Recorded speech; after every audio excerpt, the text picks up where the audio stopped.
O aparelho de glicemia tremeu nas mãos de Fábio enquanto o número aparecia lentamente na tela. 380 miligramas por decilitro. Era como se o próprio sangue estivesse se transformando em xarope dentro das veias. A boca seca, o gosto metálico na língua, a visão que embaçava e voltava ao foco, como uma câmera desregulada. Ele podia ouvir o coração batendo nos ouvidos, um tambor descompassado que parecia querer escapar do peito.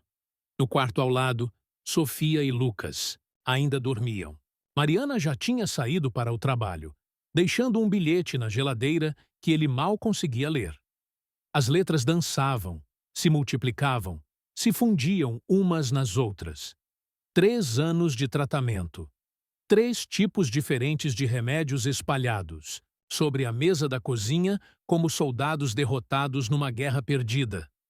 Metformina, glibenclamida, insulina. Nomes que ele conhecia de cor. Doses que aumentavam a cada consulta. Promessas de controle que nunca se cumpriam. Fábio se apoiou na bancada. Da cozinha, o mármore frio contra as palmas suadas. Como tinha chegado a esse ponto? Como um homem de 47 anos, que sempre trabalhou, sempre cuidou da família, estava agora prestes a desabar no chão da própria casa, derrotado por algo que não conseguia ver nem tocar, mas que consumia seu corpo por dentro como ferrugem invisível? O celular vibrou no bolso. Uma mensagem de Mariana perguntando se ele estava bem. Sempre a mesma pergunta. Sempre a mesma mentira como resposta. Estou ótimo, amor. Mas não estava. Não estava há muito tempo. E o pior de tudo era que ninguém parecia ter uma resposta diferente, além de aumentar as doses, adicionar mais remédios, aceitar o declínio como inevitável. Mas, naquela manhã de segunda-feira, enquanto o sol começava a entrar pela janela da cozinha, iluminando os frascos de remédio como vitrais de uma igreja química, Fábio ainda não sabia que em poucos dias descobriria algo que mudaria não apenas os números naquele aparelho, mas toda a sua compreensão sobre a doença que achava conhecer tão bem. Fábio Mendes sempre foi conhecido no bairro como o homem que consertava qualquer coisa. Técnico em eletrônica há mais de 20 anos, suas mãos habilidosas davam vida nova a televisores antigos, computadores travados, celulares que todos já davam por mortos. Na empresa de telecomunicações onde trabalhava em Curitiba, era o funcionário que os colegas procuravam quando nenhum manual tinha a resposta. Metódico, preciso, paciente, qualidades que faziam dele um profissional respeitado e um pai presente. Mesmo com a rotina exaustiva, Mariana entrou em sua vida como um raio de sol numa tarde chuvosa. Se conheceram numa loja de eletrônicos onde ela tentava, sem sucesso, explicar o defeito do notebook. Fábio, que estava ali como cliente, não resistiu em ajudar. 15 anos depois, ainda brincavam sobre aquele primeiro encontro. Ela, professora de educação infantil, trouxe cor e espontaneidade para a vida organizada dele. Lucas herdou a curiosidade do pai, sempre desmontando brinquedos para entender como funcionavam. Sofia tinha o sorriso da mãe e uma energia que transformava a casa numa festa constante. A rotina da família Mendes era como uma engrenagem bem azeitada. Fábio saía antes do sol nascer, tomava o café preto de sempre com 2 pães franceses com margarina. O almoço era no refeitório da empresa, geralmente arroz, feijão, carne e batata frita. O refrigerante Diet era sua única concessão à saúde, uma ironia que só perceberia mais tarde. Chegava em casa quando as crianças já tinham jantado, mas sempre a tempo de conferir o dever de casa e contar uma história antes de dormir. Aos finais de semana, a casa se transformava. Churrasco no quintal, visitas dos cunhados, cerveja gelada e risadas que ecoavam pela vizinhança. Fábio no comando, da churrasqueira, contando piadas, fazendo truques de mágica improvisados com componentes eletrônicos para entreter as crianças. Era nesses momentos que se sentia completo, realizado, como se cada hora extra trabalhada durante a semana valesse a pena por aqueles instantes de pura felicidade familiar. Mas por trás do sorriso fácil e da disposição para ajudar todos, Fábio carregava o peso da responsabilidade. O salário apertado, as prestações da casa, o material escolar das crianças, o carro que vivia no mecânico. Dormia pouco, sempre preocupado com o próximo boleto, a próxima emergência. O estresse era um companheiro silencioso que ele ignorava, assim como ignorava o cansaço crescente, a sede constante, as idas, cada vez mais frequentes, ao banheiro durante a noite. O diagnóstico chegou numa terça-feira qualquer, depois de um exame de rotina que a empresa exigia anualmente. 220 miligramas por decilitro em jejum. O médico do trabalho franziu o senho. Pediu para repetir. 245 miligramas por decilitro. Diabetes.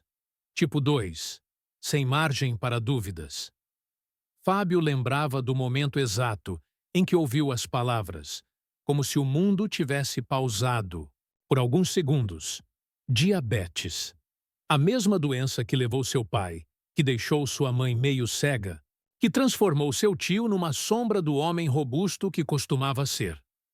No início, tentou negar. Disse ao médico que devia ser um erro, que se sentia bem, que trabalhava normalmente. Mas os sintomas que vinha ignorando começaram a fazer sentido, como peças de um quebra-cabeça macabro. A sede que nunca passava, mesmo depois de tomar litros de água. O formigamento nos pés que atribuía ao sapato apertado. A visão que embaçava no final do dia, que ele justificava como cansaço. As infecções urinárias recorrentes que tinha vergonha de mencionar.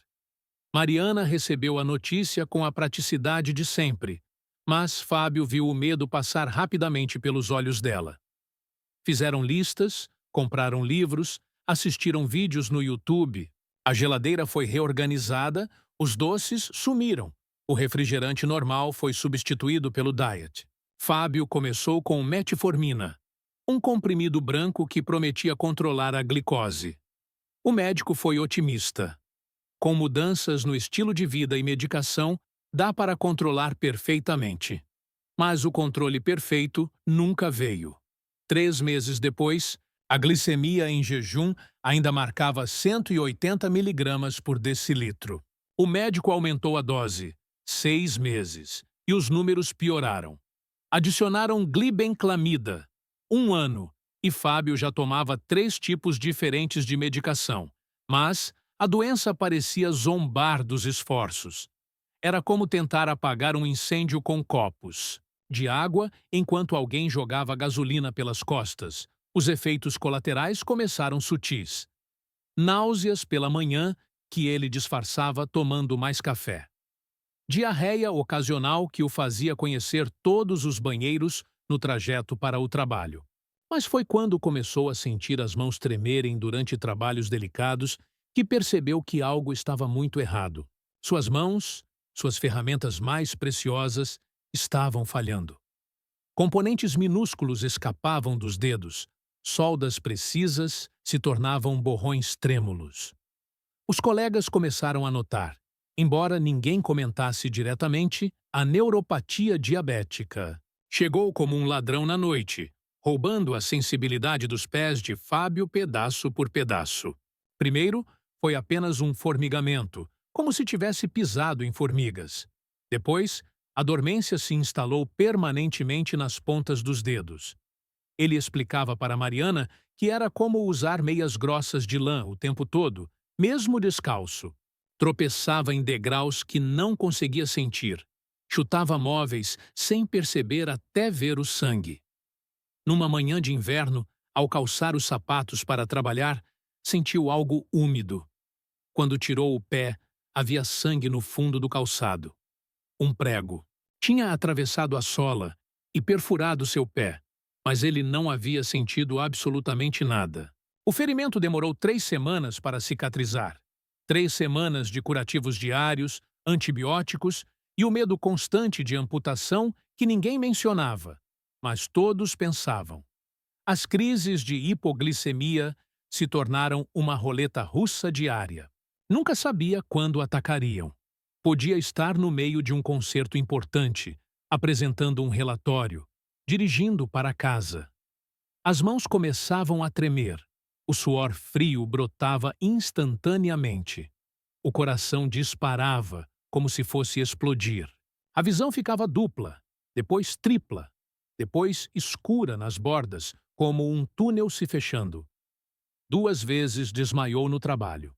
A segunda vez, acordou na ambulância com os colegas ao redor, rostos preocupados que tentavam disfarçar o constrangimento. O pior era ver o reflexo da doença nos olhos da família. Lucas começou a ter pesadelos.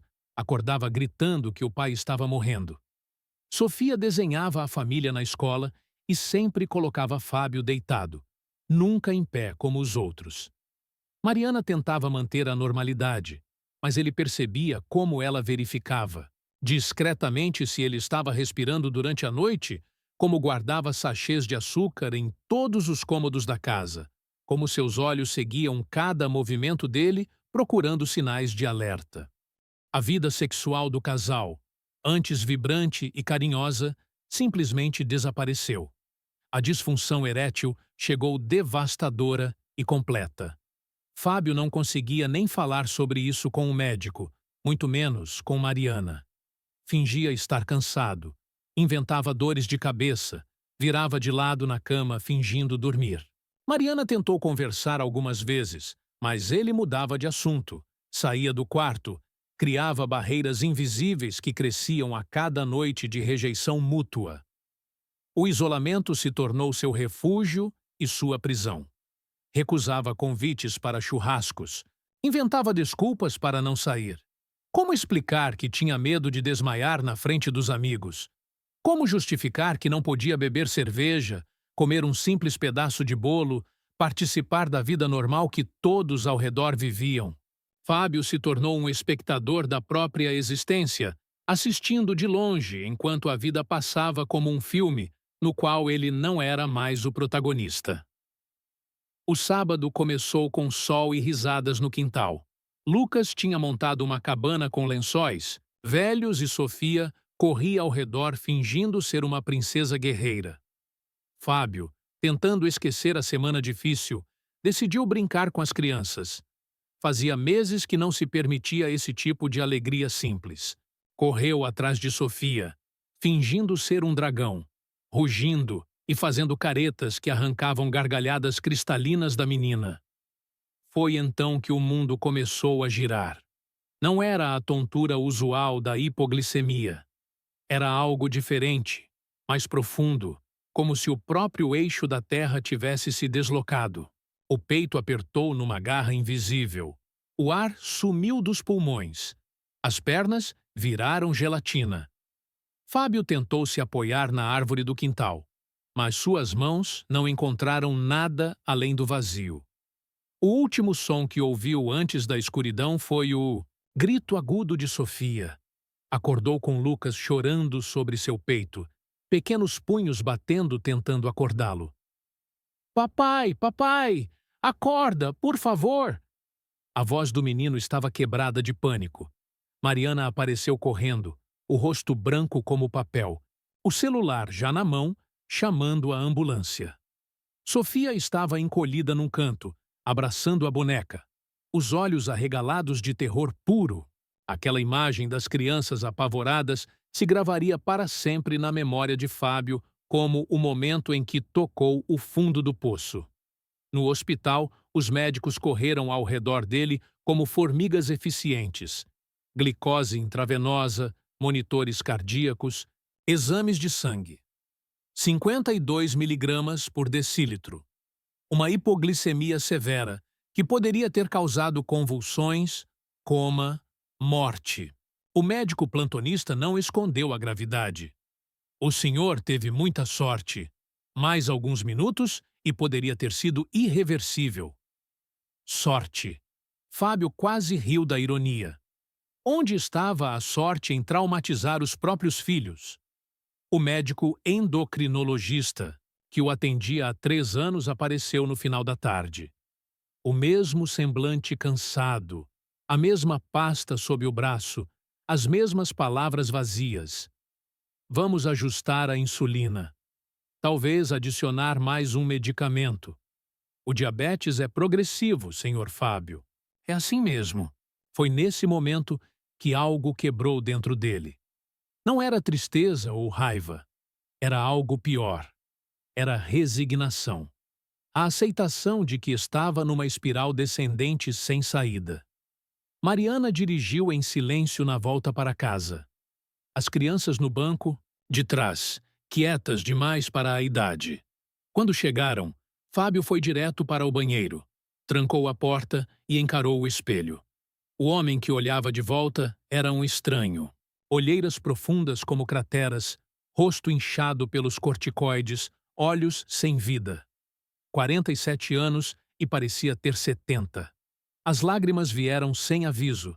Lágrimas de derrota, de medo, de culpa por estar falhando com todos que amava. Eram 3 da manhã e Fábio não conseguia dormir. O episódio do quintal se repetia em loop em sua mente. Pegou o celular, a luz azulada iluminando o quarto escuro, onde Mariana fingia dormir ao seu lado.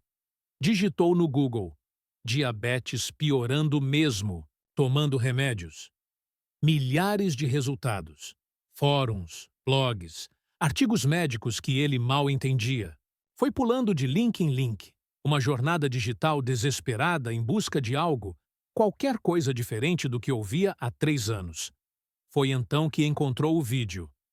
Minha história com diabetes tipo 2, o erro que quase me matou.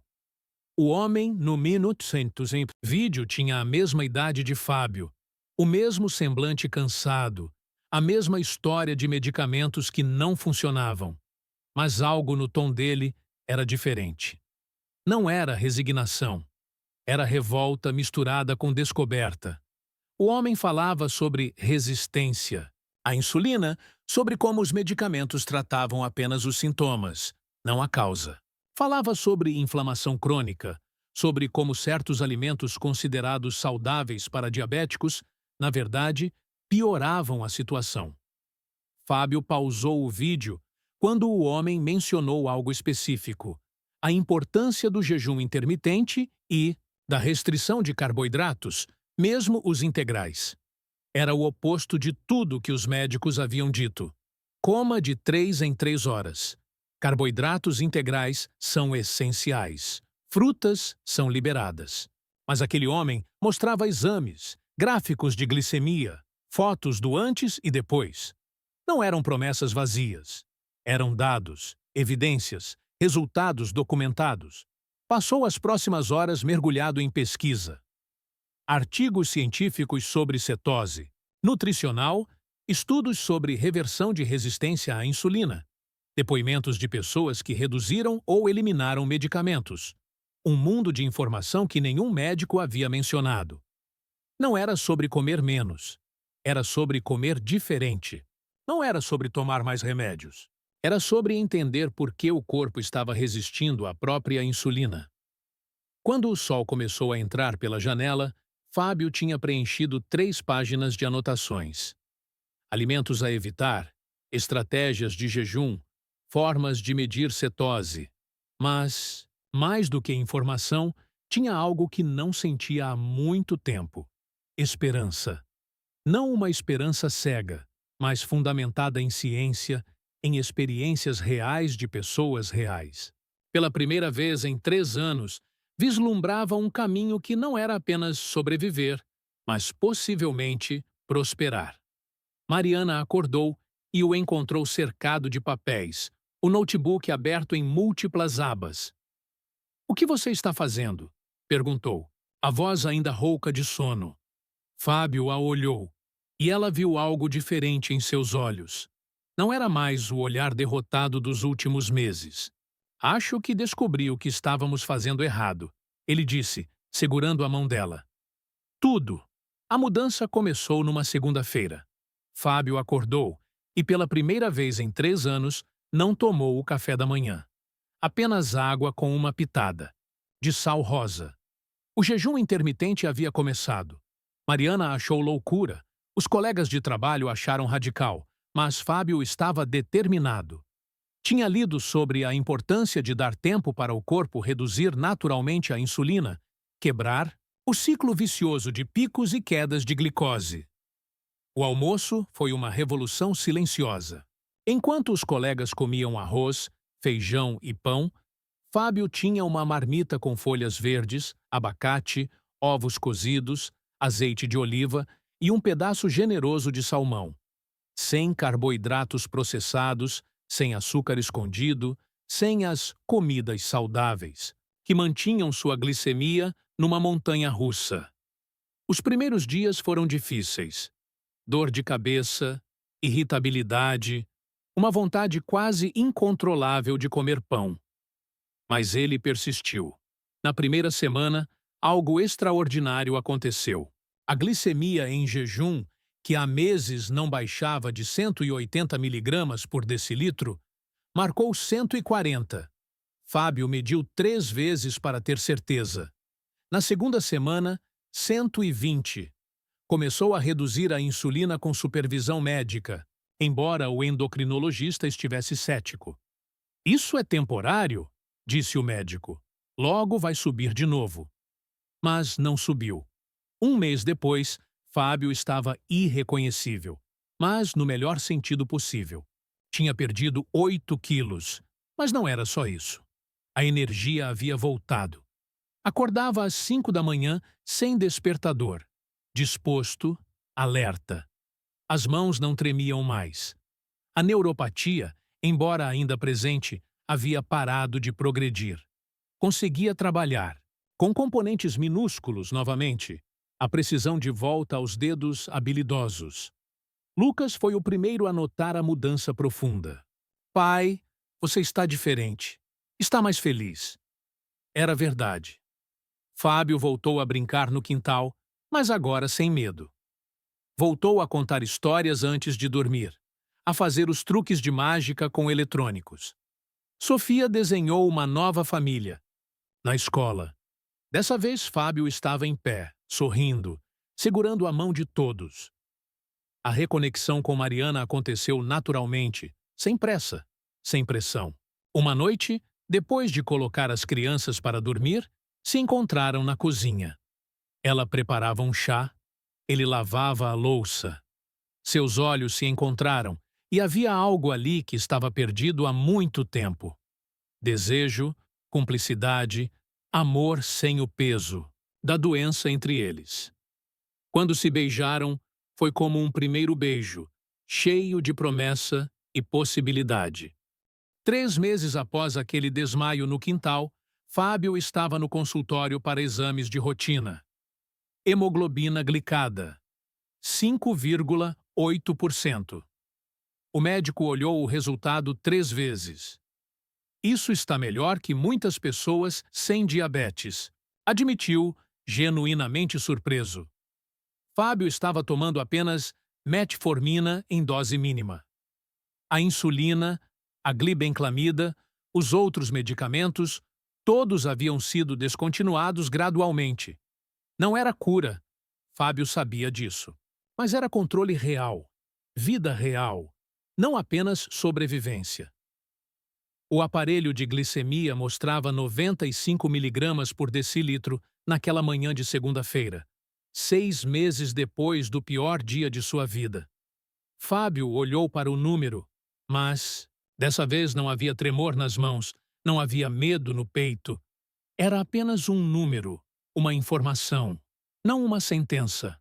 A cozinha estava iluminada pelo mesmo sol que testemunhara seu desespero meses antes, mas agora parecia haver mais cor em tudo, como se alguém tivesse ajustado o contraste do mundo. Os frascos de remédio ainda estavam no armário, mas apenas como lembrança do caminho percorrido. Onde antes havia 3 tipos de medicamentos, doses crescentes, efeitos colaterais em cascata, agora havia conhecimento, consciência, escolhas informadas. Fábio entendia agora que o diabetes não era um inimigo a ser combatido com armas químicas cada vez mais potentes, mas um sinal de que seu corpo precisava de cuidado diferente, respeito diferente.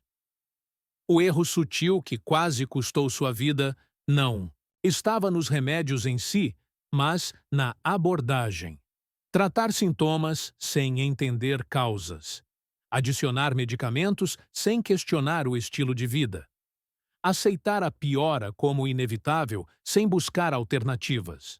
O verdadeiro remédio não veio num frasco, mas na compreensão de que seu corpo não estava quebrado, apenas confuso, respondendo da única forma que sabia a anos de sinais contraditórios. Mariana entrou na cozinha, beijou sua testa, bagunçou seu cabelo que agora tinha menos cinza, mais vida. As crianças desceram as escadas correndo. Lucas com um projeto de ciências sobre o corpo humano. Sofia com uma boneca nova que ganhou por ter melhorado nas notas. A vida havia voltado ao normal, mas um normal melhor, mais consciente, mais presente. Fábio não era mais um espectador da própria vida, era novamente o protagonista. No trabalho, se tornou uma referência diferente. Não apenas o técnico que consertava tudo, mas o homem que havia consertado a si mesmo. Colegas com diabetes começaram a procurá-lo, querendo entender a transformação. Fábio compartilhava o que aprendeu, sempre com cuidado de explicar que cada corpo era único, cada jornada individual, mas que questionar, pesquisar, não aceitar o declínio como inevitável eram direitos de todos. Naquela noite, enquanto assistia Lucas e Sofia brincarem no quintal, o mesmo quintal onde quase perdeu tudo, Fábio refletiu sobre a jornada. O diabetes ainda estava ali, seria seu companheiro para sempre. Mas agora era um professor, não um carrasco. Havia ensinado sobre disciplina, sobre a importância de ouvir o próprio corpo, sobre não aceitar respostas fáceis para problemas complexos. O erro sutil estava em acreditar que mais medicamentos eram sempre a solução. A verdade libertadora foi descobrir que, às vezes, menos é mais. Que o corpo, quando recebe as condições certas, tem uma capacidade impressionante de se equilibrar. Que viver com diabetes não significa viver para o diabetes. Talvez alguém precisasse ouvir isso. Talvez alguém, neste exato momento, estivesse onde ele esteve, desesperado, procurando respostas. Para essas pessoas, Fábio tinha uma mensagem. Simples. Continue procurando. A resposta existe e pode estar onde você menos espera.